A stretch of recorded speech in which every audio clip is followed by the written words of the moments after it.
अनिल चौधरी दिल्ली कांग्रेस के अध्यक्ष हैं। 2 बार विधायक और 1 बार पार्षद रह चुके हैं। लेकिन जब आज परिवार के साथ दल्लूपुरा के पोलिंग बूथ पर वोट डालने पहुंचे तो पता चला कि वोटर लिस्ट से इनका नाम ही कट गया है। दूसरी बात सर ये है कि जब आप एक बार चुनाव आयोग से बात करते रहे लेकिन तमाम मशक्कत के बाद भी वोट नहीं डाल पाए। अच्छा, ये मेरा वोटर कार्ड है। मैंने 2020 पार्लियामेंट में भी 19 में भी डाला, विधानसभा में भी डाला।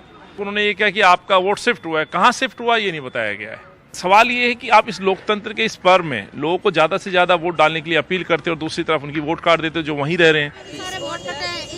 हम दिल्ली के जिस बूथ पर पहुंचे वहां लोग हमें यही बताते मिले कि उन्होंने पिछले विधानसभा चुनाव में वोट डाला था, लेकिन जब रविवार को वोट डालने पहुंचे तो वोटर लिस्ट में नाम नहीं मिला।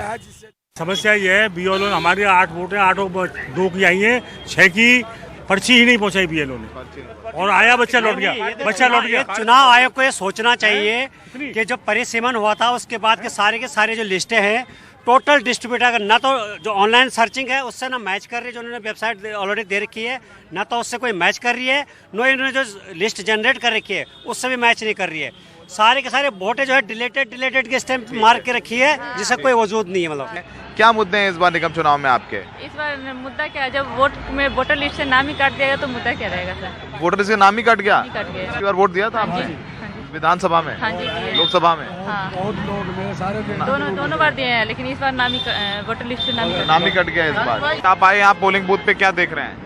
सर एक तरफा वोट पड़ा, सब पूरा नाम कटे हुए हैं। मेरा मिसेज का भी नाम है ही नहीं। आपका नाम कटा हुआ है और मिसेज का नाम भी कटा हुआ है। आपने पिछली बार विधानसभा में वोट दिया था? कितने घंटे हो गए? 1.5 घंटा हो गया है। 1.5 घंटा हो गया।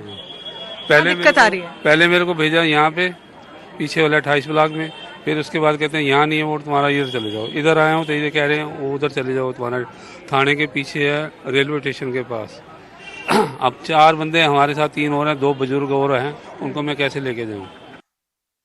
दिल्ली के सुभाष मोहल्ले में तो 450 वोटरों का नाम लिस्ट से गायब मिला। बीजेपी सांसद मनोज तिवारी भी चुनाव आयोग पर आग बबूला नजर आए। हाँ, कई जगह से आ रहे हैं और खास तौर से जहां भारतीय जनता पार्टी समर्थक लोग हैं, मोहल्ले हैं। देखिए, ये तो थोड़ा पता भी चल जाता है ना, तो लगातार वहां से पीछे जैसा वोट आया है, तो खास तौर से भारतीय जनता पार्टी के समर्थकों का वोट कटा है और ये निश्चित रूप से इस पे लीगल एक्शन बनता है। चुनाव आयोग रोज कहता है कि हम वोट करिए, एक वोट महत्वपूर्ण है। अब आप 800 वोट काट दिया और किसी से पूछे नहीं। जिस वार्ड में अगर 400 500 वोट कट गया तो फिर तो वो वहां का रिजल्ट भी रुक सकता है ना, री इलेक्शन हो सकता है। दिल्ली में परिसीमन होने के बाद से लोगों में असमंजस की स्थिति है। लोगों को पता ही नहीं चल पा रहा था कि उनका वार्ड बदल गया है। वोट कर देते हैं, इस बार वोट ही नहीं दे पा रहे। हमने चुनाव आयोग से संपर्क करने की कोशिश की, उनसे जवाब मांगा, लेकिन हमें अभी तक कोई जवाब नहीं मिला। आम लोगों के पास सबसे बड़ी ताकत होती है और वह ताकत है उनका मताधिकार। सोचिए कि चुनाव आयोग कितना पैसा खर्च करता है लोगों को उत्साहित करने के लिए, मोटिवेट करने के लिए कि वोट डालिए। रेडियो में प्रचार, टीवी में प्रचार, ब्रांड एम्बेसडर बनाए जाते हैं और सोचिए लोग उत्साहित होकर पहुंचे यहाँ तो हजारों लोग दिल्ली में वोट नहीं डाल पाए।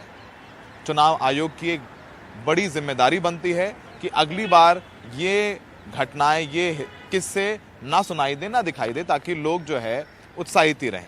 और फिलहाल ऐसे वक्त में जब चुनाव बड़ा कांटे का हो, उसमें हजारों लोग वोट ना कर पाएं तो इसका सियासी गणित पर भी ठीक ठाक असर पड़ता है। तो फिलहाल बहुत ज़्यादा वोटिंग को लेकर के लोगों में उतना उत्साह भी नहीं था। अब 7 तारीख को तय होगा कि नतीजे क्या आते हैं, लेकिन चुनाव आयोग जो लोग मत नहीं डाल पाए वोट कटने की वजह से, उन पर अपनी चुप्पी साधे हुए है। सहयोगी अशोक महाले और गौरी प्रसाद के साथ सौरभ शुक्ला, एनडीटीवी इंडिया।